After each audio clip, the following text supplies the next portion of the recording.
Chilli পনির বানাচ্ছি। পনিরগুলোকে এরকমভাবে cube করে কেটেছি, তার মধ্যে সল্ট অ্যান্ড পেপার দিয়েছি, তারপর দিয়েছি soya sauce, chilli sauce, cornstarch, একটু ময়দা, একটু টার্মেরিক পাউডার আর একটু তেল। এটা ম্যারিনেট করে রাখবো। পেঁয়াজ বাটা 1.5 চামচ আর আদা রসুন বাটা 1.5 চামচ এবার দিয়েছি। এবার ম্যারিনেট করে রাখবো এটাকে প্রায় আধ ঘন্টা থেকে 1 ঘন্টা মতন ম্যারিনেট করে রাখবো। তারপর প্যানে শ্যালো ফ্রাই করবো, তারপর স্টেপগুলো দেখাচ্ছি আস্তে আস্তে। ওর মধ্যে একটু ভিনেগার দিলাম, ভিনেগার দিয়ে একটু ম্যারিনেট করে রাখছি।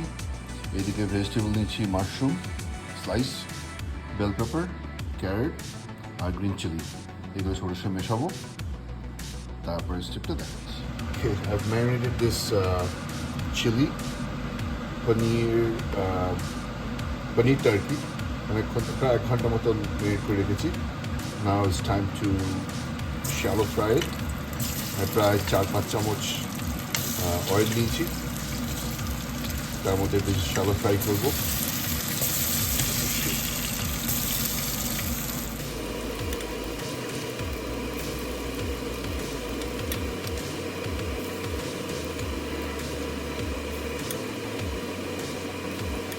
রয়েছে ওটা রান্নার সময় অ্যাড করার পরে, not gonna waste it.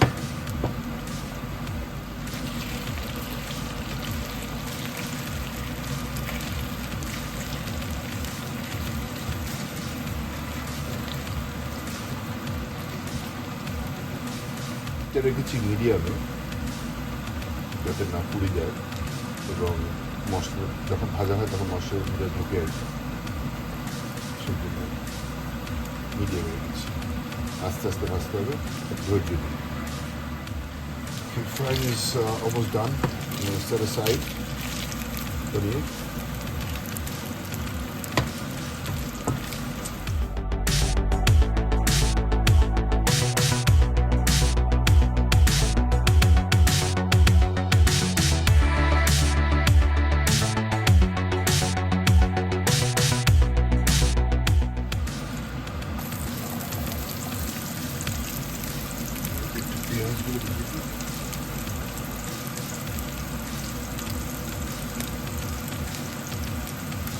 চারটে লঙ্কা স্লিট করে নিয়েছি মাঝখান থেকে।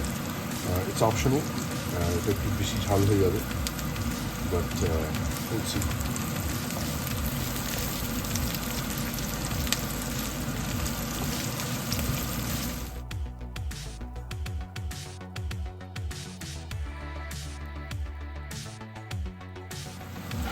পেঁয়াজটা ভাজার সময় অল্প নুন, খুব অল্প, আর হার্ডনেস করার জন্য একটু চিনি দিয়ে দিই, হালকা অল্প একটু চিনি, ওটা পেঁয়াজটা উঠিয়ে দেবো। তো বেশি ভাজার দরকার নেই, মুখে জাস্ট একটু শক্ত শক্ত পড়বে আর কি, যদি হচ্ছে ফিল করা যায়, সেটা বেশি করার দরকার নেই। ওই একটু ক্লিয়ার হয়ে গেলেই হবে, ট্রান্সমিশনটাকে হয়ে যাবে। তখন পেঁয়াজের মধ্যে তারপর আমি এর মধ্যে পেঁয়াজ বাটা, আদা রসুন বাটা দিয়ে আরও একটু সটে করবো, তারপর বাকি স্টেপগুলো দেখাচ্ছি। এর মধ্যে পেঁয়াজ বাটা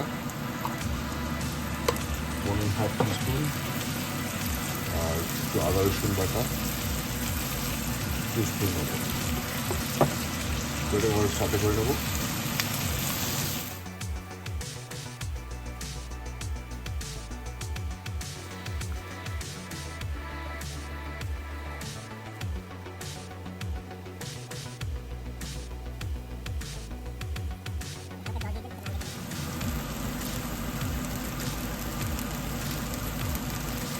এটা অলমোস্ট 1.5 মিনিট ভাজা হয়ে গেছে। এর মধ্যে ক্যারেটগুলো অ্যাড করে দেবো। ক্যারেটের মধ্যে বেশি সময় লাগে, সেটা ক্যারেট আগে দিলাম। তার মধ্যে কিছু গ্রিন চিলি কাটা আছে, আর বাকিগুলো একটু পরে দিচ্ছি। চিলি পনিরে ইউজুয়ালি এই ভেজগুলো দেয় না, ক্যারেট দেয় না, বাট ক্যারেট আমার প্রিয়, তাই সব ধরনেরই মোটামুটি ক্যারেট দিয়ে আর কি। Doesn't make much difference anyway. So একটু সটে করে নিতে, তারপর বাকি রেসিপিগুলো অ্যাড করে দেবো। বেল পেপার আর মাশরুমগুলো দিয়ে দেবো।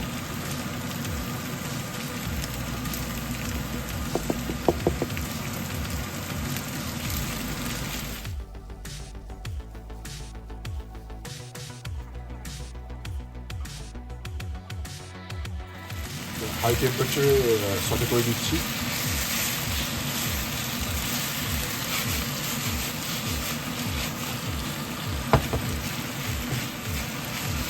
এর মধ্যে পনিরটা মিশিয়ে দেবো এবার, যাতে মশলাগুলো ঢোকে আর কি।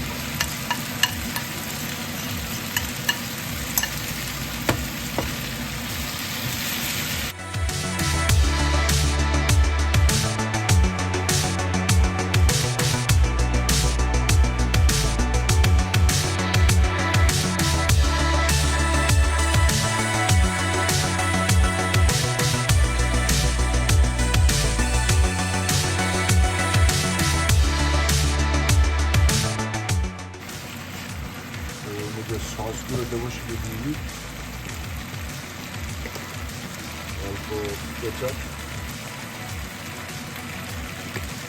আর 2 চামচ মতন, তারপর সোয়া সস, এটা dark soya sauce, so I'm not going to add too much, just 1.5 spoon, তারপর হচ্ছে ওয়ার্চেস্টার সস দিতে পারি, about 1 tablespoon মতো, that's it. ওদের এবার নিয়ে নেবো সব কিছু ভালো করে, সব মশলা সস সব কিছুর সঙ্গে ভালো করে মিশে যায়।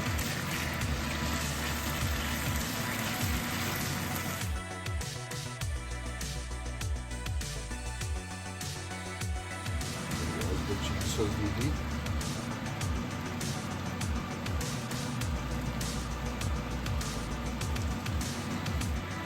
হালকা vinegar, almost half a teaspoon actually. That's it. জিনিসটা ভালো মিশিয়ে নেবো।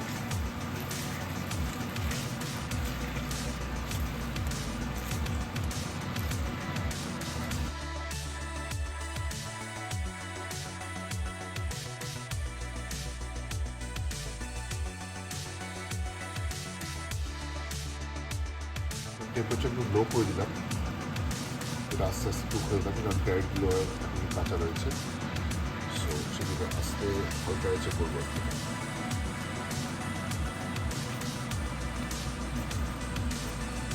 তাই জন্য 2 চামচ মতন কর্নস্টার্চ অলমোস্ট 1 কাপ জলের সঙ্গে মিশিয়ে নিয়েছি, করে এবার এটা ঢেলে দিলাম, ভালো করে মিশিয়ে দেবো।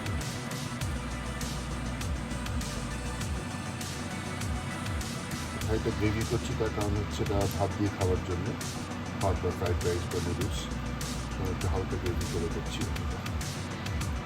add a little bit of soy sauce just for the color, দেখছি মিশিয়ে আপনার কালারটা খুব আসে, অল্প একটু দিতে পারবে।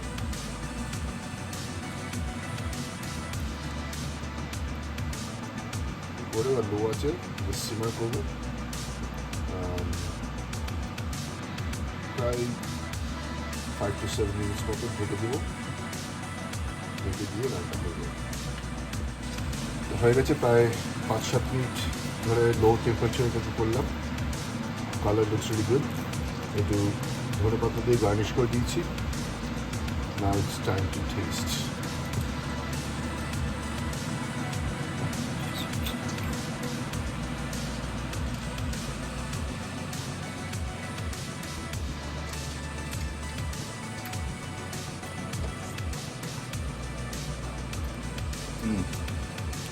It's really good.